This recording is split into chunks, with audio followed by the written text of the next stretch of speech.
नमस्कार, आपण पाहताय न्यूज 18 लोकमत. आपल्या सगळ्यांचं स्वागत. महाराष्ट्रासमोरचा आजचा महत्त्वाचा मुद्दा आहे.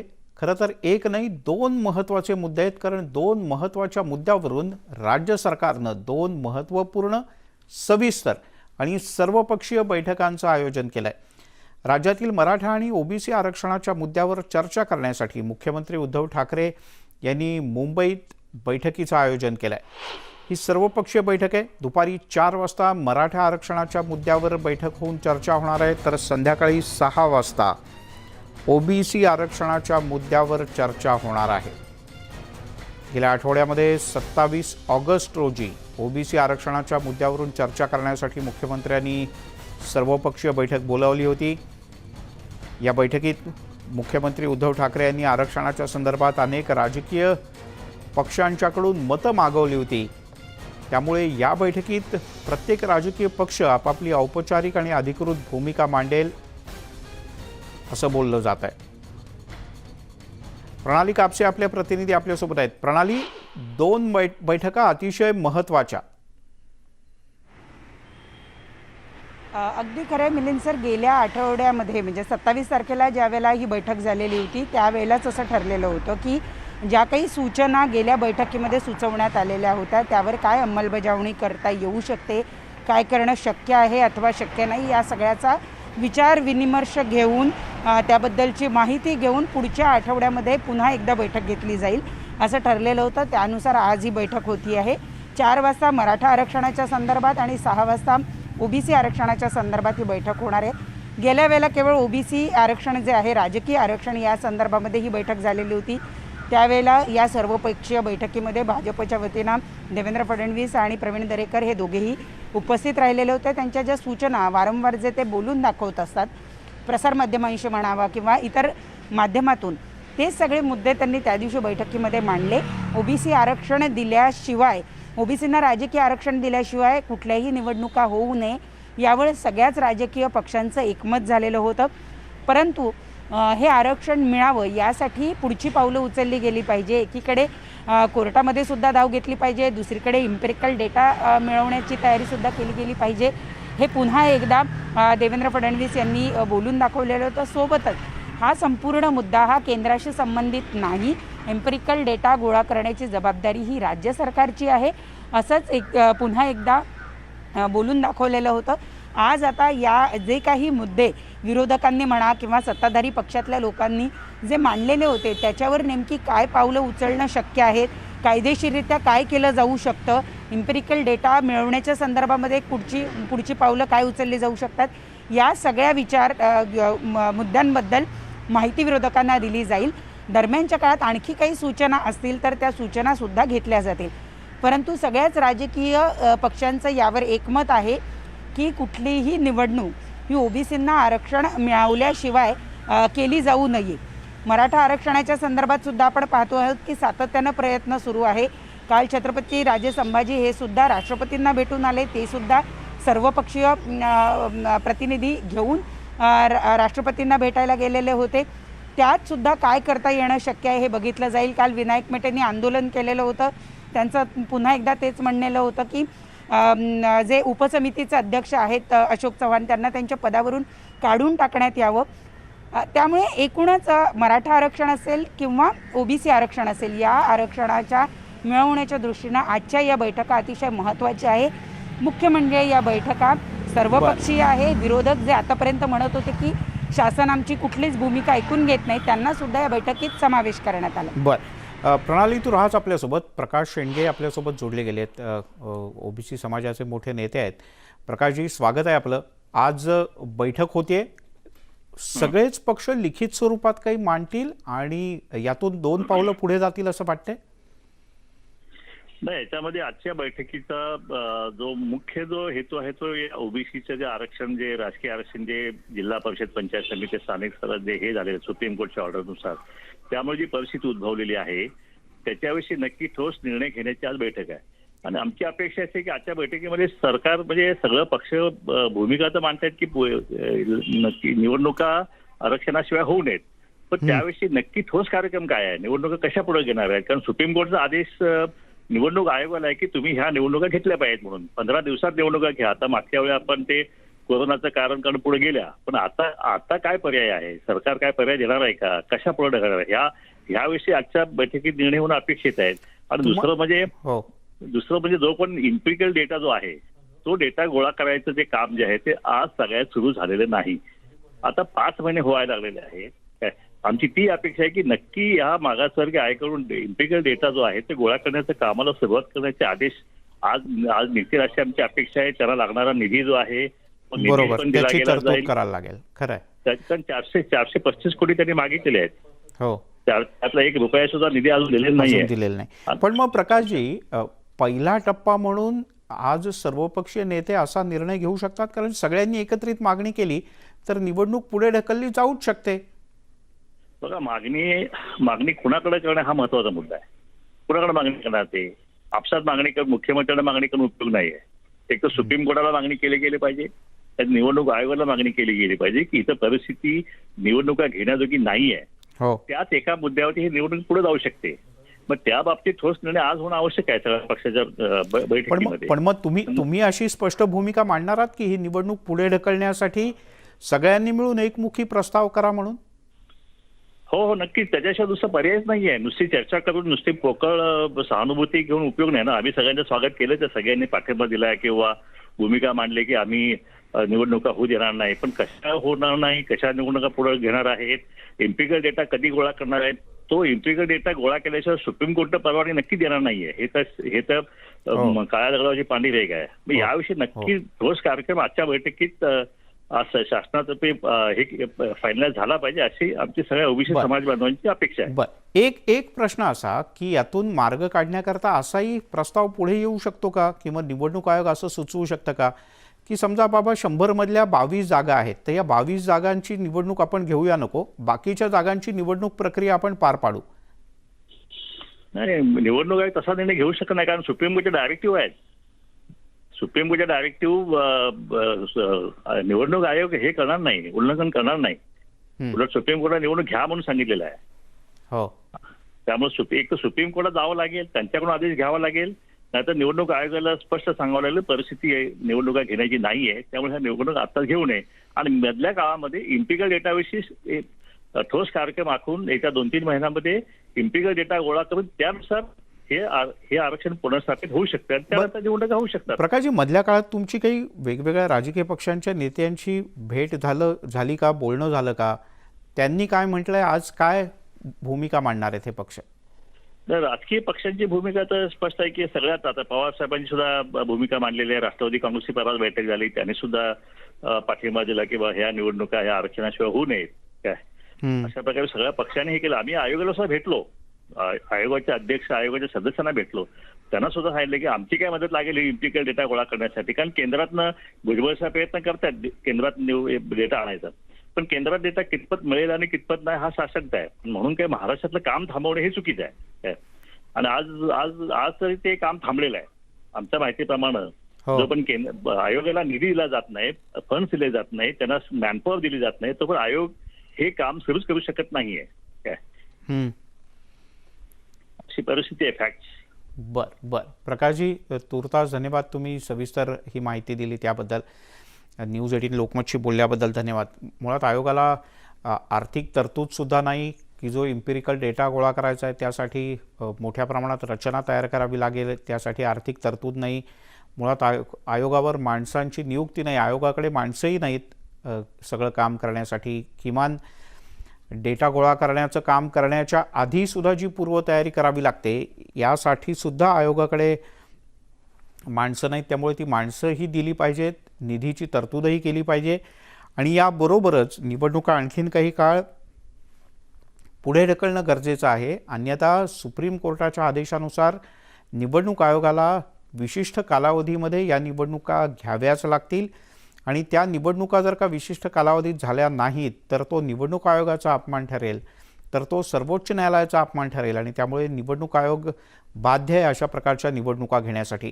हरिभाऊ राठोड आपल्यासोबत जोडले गेलेत.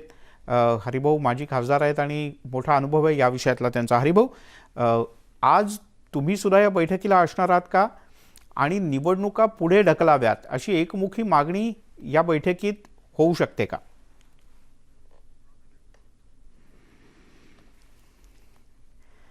हरिभाऊ राठोड यांच्याशी आपला संपर्क तुटला आहे, पण आता जसं प्रकाश शेंडगे ओबीसी समाजातले ज्येष्ठ नेते आहेत, गेल्या काही काळापासून छगन भुजबळ यांच्यासुद्धा दिल्लीमध्ये आणि अन्य ठिकाणी काही भेटीगाठी सुरू आहेत आणि या विषयात काही मार्ग निघतो का, इम्पेरिकल डाटा मिळण्यासाठी काही प्रयत्न होऊ शकतो का, यासाठी त्यांनी दिल्ली दरबारीसुद्धा फेऱ्या मारल्या आणि या प्रश्नातून मार्ग काढण्यासाठी त्यांनीही प्रयत्न केला. आजच्या या बैठकीमध्ये जी बैठक राज्याचे प्रमुख या नात्याने मुख्यमंत्र्यांनी बोलवले. हरिभाऊ राठोड आपल्यासोबत पुन्हा एकदा जोडले गेलेत. हरिभाऊ, माझा आवाज येतोय? हो, येतोय. हां, नमस्कार. काय आज भूमिका घेणार? निवडणुका पुढे ढकलाव्यात अशी एकमुखी मागणी होऊ शकते?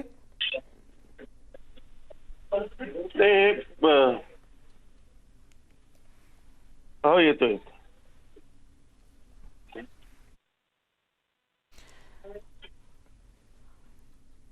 हरिभाऊ, निवडणुका पुढे ढकलाव्यात अशी मागणी करणार आहात किंवा हा इम्पेरिकल डाटा गोळा करण्याकरता निधी द्यावा अशी मागणी करणार आहात?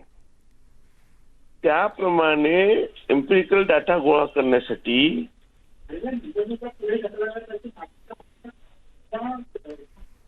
पुढे ढकलण्या प्रश्नच येत नाही. पुढे कशाला ढकलायच्या? जे सुप्रीम कोर्टाने सांगितलंय ते करायला पाहिजे.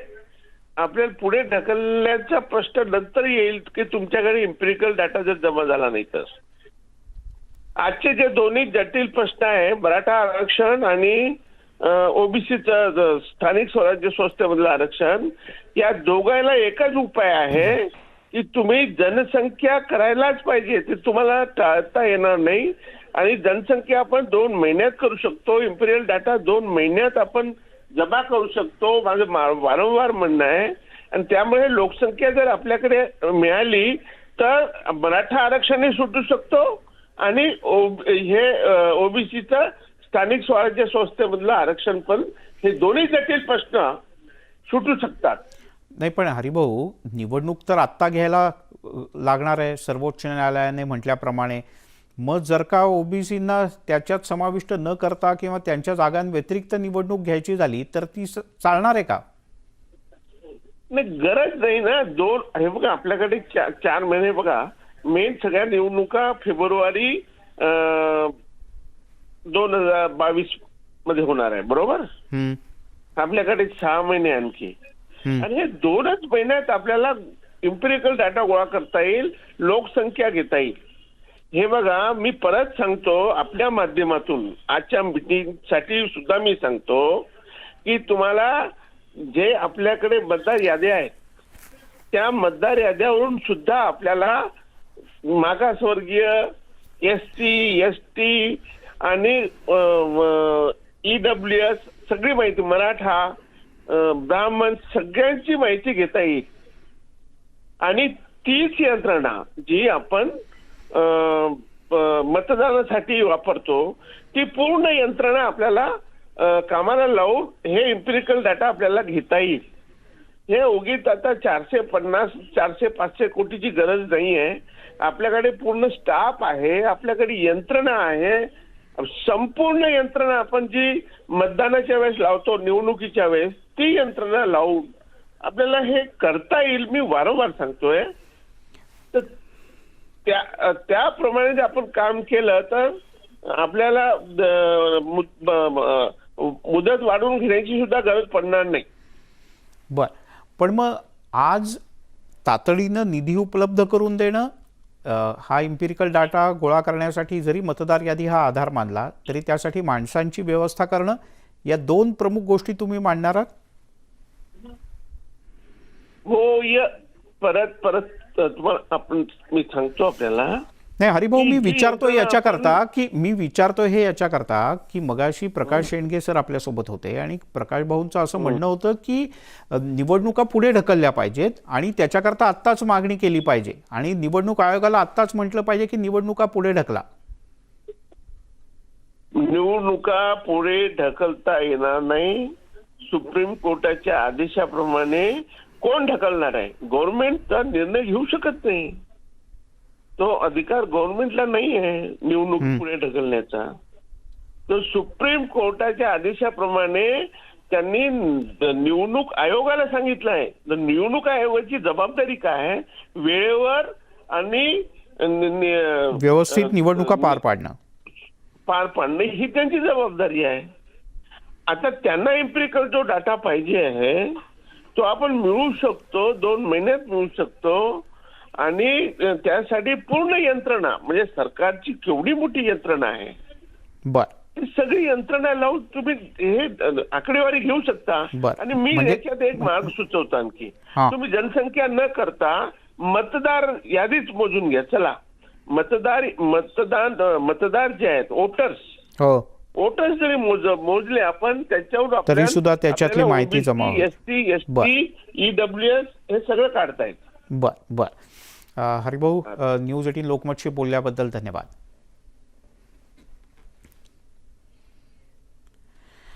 त्यामुळे आजच्या बैठकीमध्ये नेमका काय निर्णय होतो, कशा पद्धतीने मुद्दे मांडले जातात हे पाहणं अतिशय महत्त्वाचं आहे. छोटासा ब्रेक घेऊया.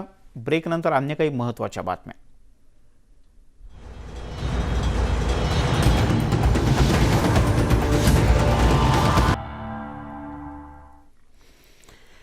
ब्रेक नंतर आपल्या सगळ्यांचं पुन्हा एकदा स्वागत. आजचा महत्त्वाचा या क्षणाचा मुद्दा आहे बेळगावच्या रणसंग्रामाचा. कारण बेळगावचा रणसंग्राम आज भल्या सकाळी सुरू झाला आहे. 7 वाजताच इथे निवडणुकीसाठी मतदान सुरू झालं. आजची निवडणूक ही विशेष आहे. बेळगाव महानगरपालिकेमध्ये मराठी अस्मितेच्या, मराठी भाषेच्या, मराठी माणसाच्या अस्तित्वासाठीची ही लढाई आहे. तब्बल 8 वर्षांनंतर बेळगाव महानगरपालिकेकरता मतदान होत आहे. काँग्रेस आणि भाजप तसंच MIM आणि आम आदमी पक्ष हे राष्ट्रीय स्तरावरचे 4 पक्ष या निवडणुकीत उतरलेले आहेत. यासोबतच महाराष्ट्र एकीकरण समितीचं सुद्धा तगडं आव्हान आहे. बेळगाव महानगरपालिकेवरची आपली राजकीय सत्ता कायम राहावी यासाठी मराठी भाषिक एकत्र येणार का हे पाहणं सुद्धा महत्त्वाचं आहे. संपूर्ण कर्नाटक राज्याचं आणि प्रामुख्यानं महाराष्ट्रातल्या पश्चिम महाराष्ट्राचं विशेष लक्ष आहे बेळगाव महानगरपालिकेच्या या मतदान प्रक्रियेकडे, निवडणुकीकडे. 58 जागांसाठी आज मतदान होत आहे. पण 58 जागांसाठी मतदान होत असताना महाराष्ट्र एकीकरण समितीनं मात्र अधिकृत असे 21च उमेदवार निवडणुकीच्या मैदानात उतरवले आहेत. आज संध्याकाळी 6 वाजेपर्यंत मतदानाची वेळ आहे. संपूर्ण बेळगाव शहरामध्ये कडेकोट पोलीस बंदोबस्त तैनात करण्यात आला आहे. संदीप राजगोळकर आपले प्रतिनिधी आपल्यासोबत आहेत. संदीप, आता साधारण 10:15 झाले. सकाळपासून किती मतदान झालंय आणि महत्त्वाचं म्हणजे शांततेत सुरू आहे मतदान? सकाळी 7 वाजल्यापासून बेळगावच्या या रणसंग्रामाला मिलिंद सुरुवात झालेली आहे. महाराष्ट्र एकीकरण समितीसाठी अतिशय प्रतिष्ठेची निवडणूक असणार आहे. एक तर आपल्याला जे माहिती मिळते, अधिकृत अजून सांगण्यात आलेलं नाही, मात्र सूत्रांकडून जी माहिती मिळते त्यानुसार सकाळी 9 वाजेपर्यंत फक्त 5% मतदान झालेलं आहे. सकाळच्या सत्रामध्ये मतदान केंद्रांवर गर्दी पाहायला मिळत नाही. अनेक केंद्रही ओस पडलेत. मात्र साधारणतः 10 नंतर म्हणजे 10-10:30 नंतर आता महिला ज्या आहेत त्या घरातली सगळी कामावरून मतदानाला येतील अशी एक अपेक्षा आहे. आणि दुपारनंतर म्हणजे साधारणतः 3 नंतर पुन्हा एकदा मतदान केंद्रांवर गर्दी होईल अशी शक्यता वर्तवली जाते. पण मी एक वेगळं चित्र आता दाखवतोय. एकीकडे ही सगळी मतदानाची प्रक्रिया सुरू आहे, निवडणुकीची रणधुमाळी सुरू आहे. पण आत्ता मी ही दृश्य जी थेट दाखवतोय मिलिंद, ही आहेत बेळगावमधल्या शहापूर भागातल्या कोरे गल्लीतली. आपण पाहतोय प्रत्येक घरावर या ठिकाणी हा भगवा झेंडा लावण्यात आलेला. ज्या पद्धतीनं आपल्याकडे महाराष्ट्रामध्ये शिवजयंती असेल किंवा इतर ज्यावेळा सण समारंभ असतात त्यावेळेला अशा पद्धतीनं भगवे झेंडे लावले जातात. मात्र कोरे गल्लीतल्या या मराठी भाषिकांनी आपल्या घरांवर अशा पद्धतीने हे उत्स्फूर्तपणे भगवे झेंडे लावून मतदान केलेलं आहे. महत्त्वाचं म्हणजे या कोरे गल्लीमधून या वॉर्डामधून महाराष्ट्र एकीकरण समितीचे अधिकृत एकच उमेदवार आहे. इतर वॉर्डांमध्ये आपल्याला माहिती आहे 2-2, 3-3 उमेदवार, काही ठिकाणी 7-8 मराठी भाषिक उमेदवार पाहायला मिळतात. आणि मी एक घर देखील दाखवतो. या घरासमोर जर आपण पाहिलं तर हे छत्रपती शिवाजी महाराजांच्या राज्याभिषेकाचं जे पोस्टर आहे ते या ठिकाणी कायमस्वरूपी लावण्यात आलेलं आहे. म्हणजे आपण फक्त समजू शकतो की किती मराठी अस्मिता जपली जाते बेळगावकरांकडून, प्रामुख्यानं मराठी भाषिकांकडून. आणि आत्ता आपण पाहतोय अशा पद्धतीने प्रत्येक घरावर हे असे जे झेंडे आहेत, भगवे ध्वज जे आहेत ते लावलेले आहेत आणि आता हे सगळे मराठी भाषिक माझ्यासोबत आहेत. मी त्यांच्याबरोबर देखील बोलणार आहे. मतदान केलं तुम्ही आणि करायच्या आधी हे झेंडे लावले, काय महत्त्व आहे भगव्याचं तुमच्यासाठी मराठी भाषिकांसाठी? आज बेळगावमध्ये ही महानगरपालिकेची जी अतिथीची जी इलेक्शन म्हणता येणार नाही, कारण इथं सीमा प्रश्न पूर्वीपासून आणि मराठी बांधव जिवंत आहे. या सर्व या जनतेला सांगू इच्छितो, या महाराष्ट्रामधील या सर्वांना एक विनंती, महाराष्ट्रामधील नेत्यांना आजपर्यंत सीमा प्रश्नासाठी फार मोठं शिवसेनेचं योगदान आहे.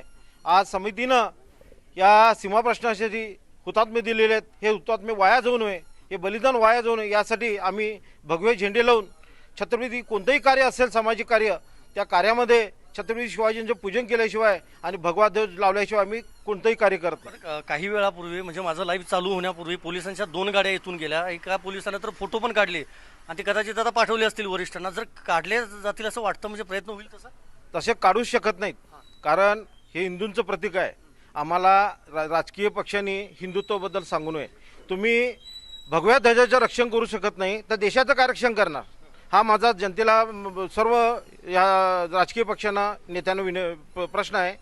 तुम्ही झेंड्याचं रक्षण करू शकत नाही. महानगरपालिका इतके दिवस जी भगवा ध्वज लावलेला होता तो काढला गेला आणि एकही नेत्याने का बोललं नाही, हा प्रश्न आहे माझा. भगवा ध्वज तुम्हाला इलेक्शन आलं की मराठी पण जाणवतं आहे, मराठीची मतं पाहिजेत आणि हे भगवा ध्वजाचं रक्षण करता येत नाही. मग तुम्ही काय सांगणार? लाल पिवळा ध्वज अजूनही काढलेला नाही महापालिकेसमोरचा. आम्हाला त्याबद्दल काय बोलायचं नाही आहे का?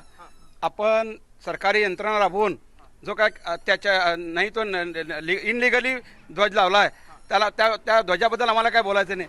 आपलं रक्षण काय की आपला भगवा ध्वजाचं झालं. माझा एक प्रश्न महत्त्वाचा हा आहे तुम्हाला, ह्या वॉर्डातनं महाराष्ट्र एकीकरण समितीचा एकच अधिकृत उमेदवार आहे, पण इतर वॉर्डात ते का होऊ शकलं नाही?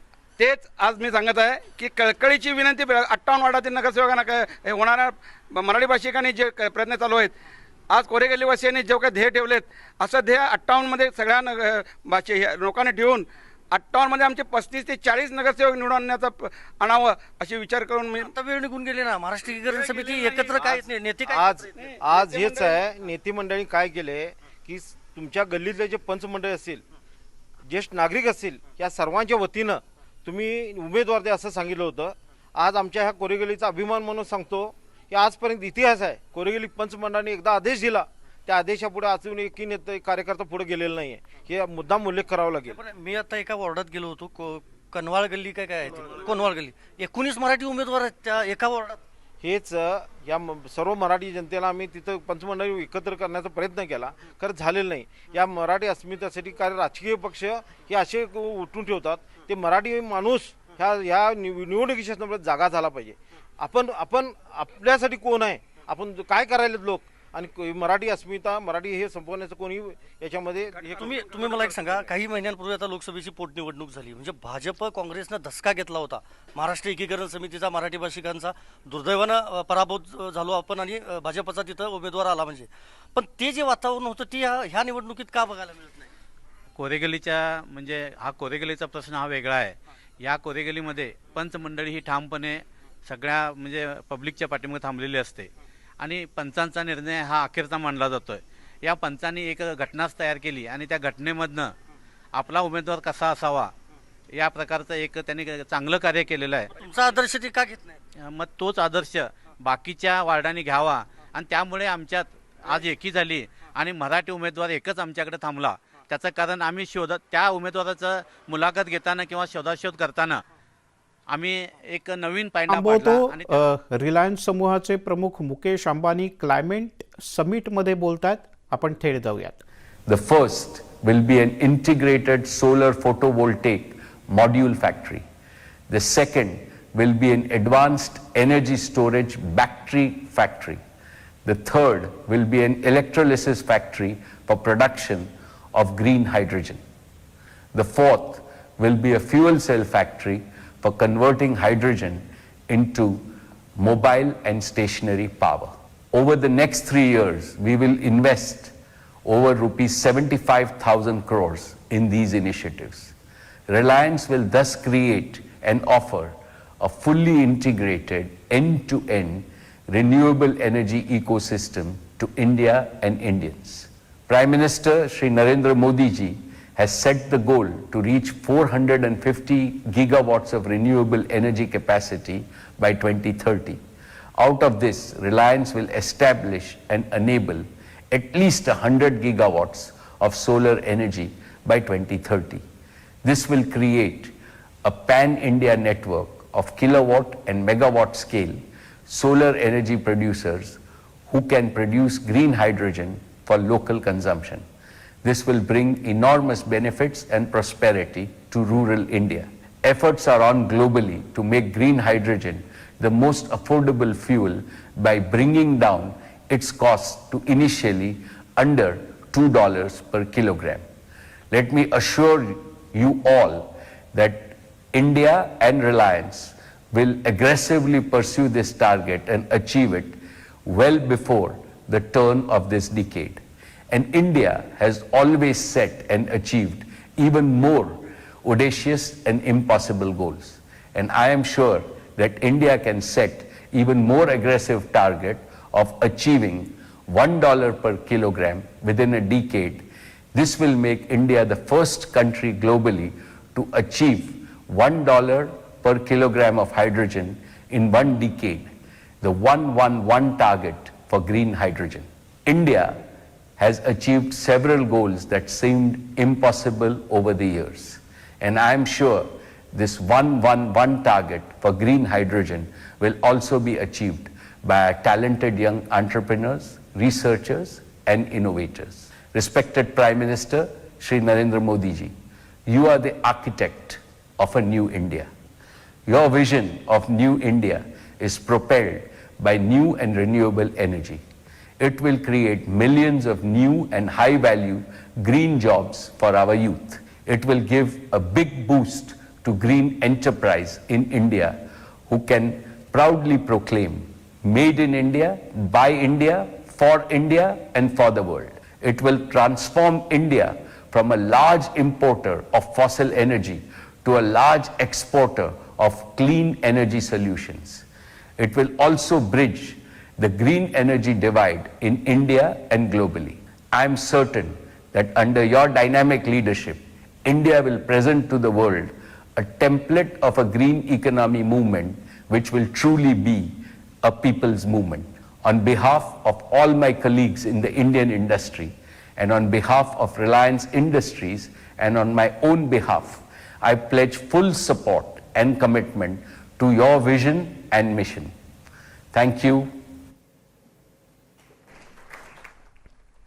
पंतप्रधान नरेंद्र मोदी यांनी जे ग्रीन इकॉनॉमीचं व्हिजन मांडलेलं आहे त्या ग्रीन इकॉनॉमीच्या व्हिजनला पाठिंबा आहे रिलायन्स उद्योग समूहाचा आणि त्यामध्ये रिलायन्स उद्योग समूह आपल्या परीनं उत्तमात उत्तम असं योगदान देईल असं रिलायन्स उद्योग समूहाचे प्रमुख मुकेश अंबानी यांनी म्हटलं आहे. बुलेटिनमध्ये घेऊया एक छोटासा ब्रेक. सर्व प्रकारच्या ताज्या अपडेट्ससाठी news18lokmat.com या आमच्या वेबसाईटला लॉग ऑन करा. फेसबुक ट्विटरवर आम्हाला फॉलो करा.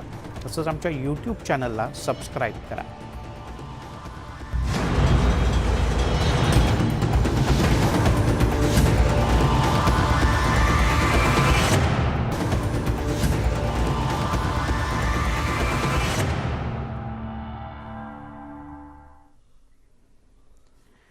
आपण पाहताय news18 लोकमत.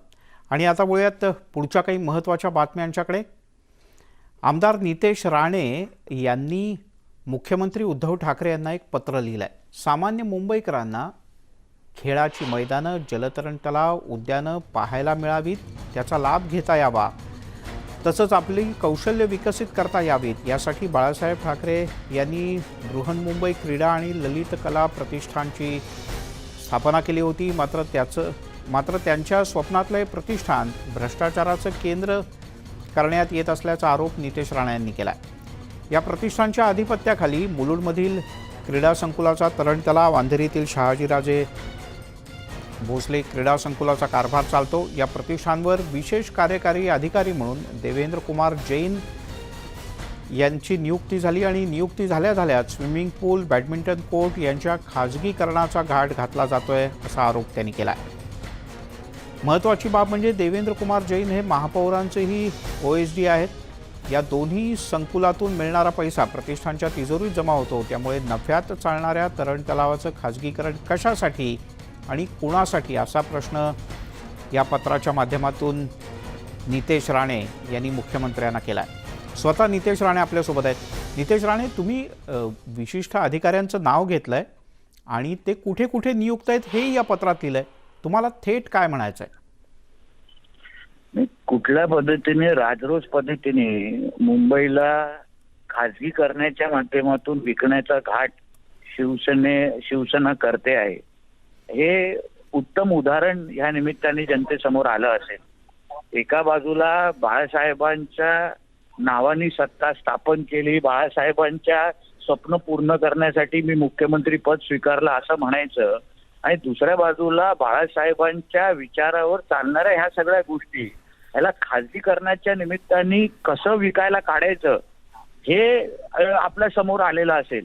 दुसऱ्या बाजूला त्याच्यात काम करणारे जे हजार कामगार आहेत ते सगळे मराठी कामगार आहेत. मराठी लोकांसाठी काम करणारी शिवसेना नावाची संघटना बोलतात आणि बोंबलतात. मग हे हजार लोक हे काय तालिबानवरून आले आहेत का?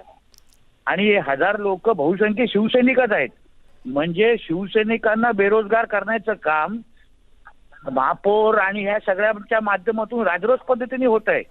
पण म्हणून मी माननीय मुख्यमंत्र्यांना पत्र लिहिलेलं आहे की तुम्हाला हे माहिती आहे का? आणि माहित असून पण अगर मुख्यमंत्र्यांनी उद्या अगर कारवाई केली नाही म्हणजे दाल में कुछ काला आहे. पण खाजगीकरणानंतर या सगळ्या कर्मचाऱ्यांना काढून टाकलं जाणार आहे? निश्चितपणे काढून टाकलं जाणार आहे. या हजार कर्मचाऱ्यांची तीच भीती आहे, ते त्यांनी माझ्याकडे व्यक्त केलेली आहे. त्यांना तशा पद्धतीचे संकेत आलेले आहेत. म्हणजे विचार करा म्हणून मी त्या पत्रामध्ये पूर्ण या तलावाचा इतिहास लिहिला आहे. त्या पद्धतीने माननीय बाळासाहेबांनी ह्याच्या माझी संकल्पना काय होती आणि आज या हजार मराठी कुटुंबियांना, मराठी माणसांना कसं बेरोजगार केलं जात आहे त्याच्यामध्ये मूळ शिवसैनिक पण आहेत. बर, पण हा खाजगीकरणाचा घाट अचानक का घातला गेला असेल असं वाटतं तुम्हाला? कारण सध्या आता कोरोनाच्या काळात तर यातल्या अनेक गोष्टी बंद आहेत, म्हणजे स्विमिंग पूल अजूनही बंद आहेत. पण तुम्ही व्यवस्थित पत्रामध्ये बघितलं असेल की पहिलं त्याच्या अधिकाऱ्याची नियुक्ती होते आणि मग लगेच त्याचा खाजगीकरणासाठी घाट घातला जातो. म्हणजे हे व्यवस्थित पद्धतीने मांडलेला बाजार आहे हा. म्हणजे पहिलं आपली माणसं तिथे आणायची आणि सगळं काय तिथे व्यवस्थित चाललं असल्यानंतर तुम्हाला खाजगीकरण करायचं कारण काय आहे तिकडे? म्हणून ह्याची सगळी स्पष्टीकरण मुख्यमंत्र्यांनी महापौरांकडून घेतलं पाहिजे आणि मुंबईकरांना दिलं पाहिजे ना. पण नितेशजी, तुम्हाला असं वाटतं की मुख्यमंत्र्यांना अंधारात ठेवून महापौरांनी परस्पर हा निर्णय केला असेल? तेच आम्हाला बघायचं आहे की आता हे पत्र दिल्यानंतर मुख्यमंत्र्यांकडून काय रिॲक्शन येतं. अगर रिॲक्शन आलं नाही म्हणजे समजून जायचं की बाबा दाल में कुछ काला आहे. सगळ्या गोष्टी माहिती आहे. कारण का महापौरांना किती अधिकार आहेत हे करोनाच्या काळामध्ये आम्ही बघितलेच आहेत. म्हणून आता ह्या पत्राच्या माध्यमातून आम्हालाही जाणून घ्यायचे आहेत की हा सगळा विषय मुख्यमंत्र्यांच्या आदेशाने चाललाय ते त्यांना अंधारात ठेवून चाललंय हे काही दिवसामध्ये आपल्याला कळेल. बरं, शेवटचा प्रश्न नितेशजी, तुम्ही शिवसेना, मराठी माणूस असा सगळ्या गोष्टींचा उल्लेख केलात. हे सगळेजण तुमच्याकडे आले होते, तुमच्याकडे त्यांची व्यथा मांडली. मुख्यमंत्र्यांनी जर का वेळेत उत्तर नाही दिलं तर तुमची भूमिका काय असेल?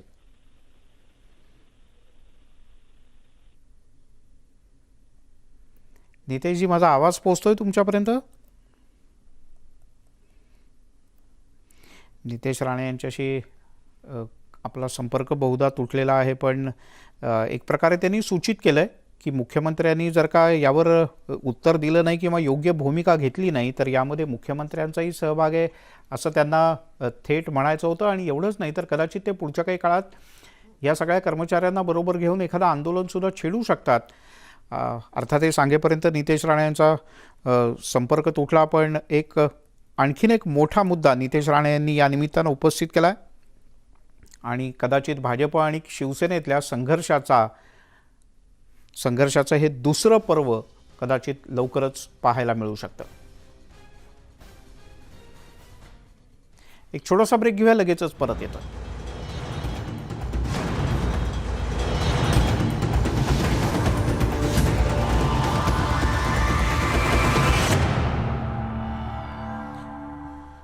आपण पाहताय न्यूज 18 लोकमत.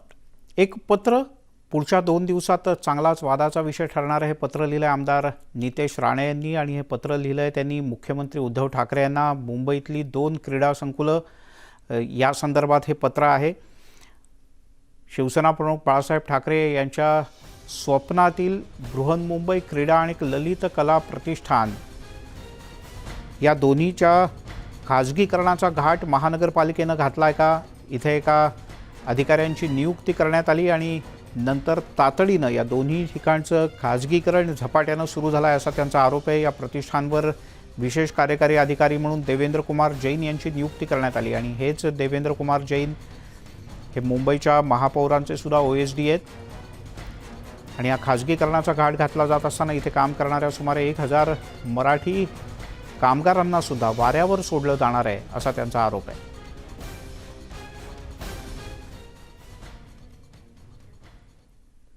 या बुलेटिनमध्ये इथेच थांबूया. ताज्या बातम्यांचा ओघ न्यूज 18 लोकमतवर सुरूच राहील. पण एक महत्त्वाची आठवण ते म्हणजे आमच्या YouTube चॅनलला सबस्क्राईब करा म्हणजे आमचे सर्व व्हिडिओज तुम्हाला पाहता येतील.